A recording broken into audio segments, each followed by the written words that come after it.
13 তারিখে বিকাল 4টার সময় বাজারের মধ্যে পোস্টার টানাইছে যে হাটটা ডাক হয়েছে। ডাক হয়েছে যে তার জন্য একটা মানে দোকানদার হিসাবে একটা চাঁদা ধার্য করা হয়েছে, যে এইসব দোকানদারের কাছে এই পয়সা তোলা হবে।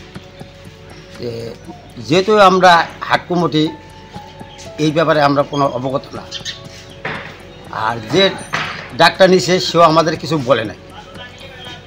আমরা টোটাল দোকানদারকে আমরা 300 দোকানদার আছি, তাদেরকে আমরা ডাকলাম, ডাইকে আমরা মিটিং করলাম। মিটিং করার পর যে 300 দোকানদার বললো না এইভাবে তো এটা হয় না, এখানে হাটই নাই, আমরা চাঁদা কোথার থেকে দিব। তখন দোকানদাররা সিদ্ধান্ত নিল যে আমরা কালকে দোকান বন্ধ রাখবো। দোকান বন্ধ রাখার পর আমরা অবরোধ করব।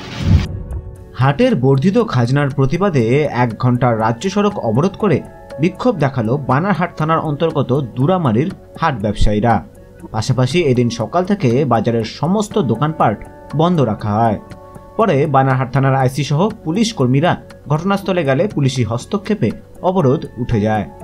ব্যবসায়ীদের অভিযোগ, দুরামারি পুরনো বাজারের হাটে আগে মঙ্গলবার ও শনিবার দোকানদার পিছু 5 টাকা করে খাজনা নেওয়া হলেও কিছুদিন আগে হাটের ইজারাপ্রাপ্ত ইজারাদার দোকান পিছু 15, 20, 30 ও 40 টাকার মতো ধার্য করেছে।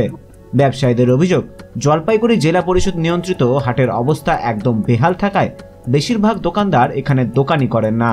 দুরামারিতে মূলত শিমুলঝোড়া ও নতুন বাজারে রাস্তার ধারে বাজার বসে। হাট ব্যবসায়ী সমিতির সম্পাদক জগবন্ধু মল্লিক জানান, আগে হাটের সংস্কার করে এই হাটে ব্যবসায়ীদের ঠিকমতো ব্যবসা করার পরিবেশ তৈরি করা হোক। স্থানীয় জেলা পরিষদ সদস্য অনামিকা রায় বর্মন জানান, জেলা জুড়ে হাটের খাজনা বাড়ানো হয়েছে, তবে ব্যবসায়ীদের দাবি জেলা পরিষদকে জানানো হবে। যদিও এই আন্দোলনের পিছনে বিজেপির মদত রয়েছে বলে তিনি জানান। গয়েরকাটা থেকে জিষ্ণু চক্রবর্তীর রিপোর্ট, উত্তরবঙ্গ সংবাদ।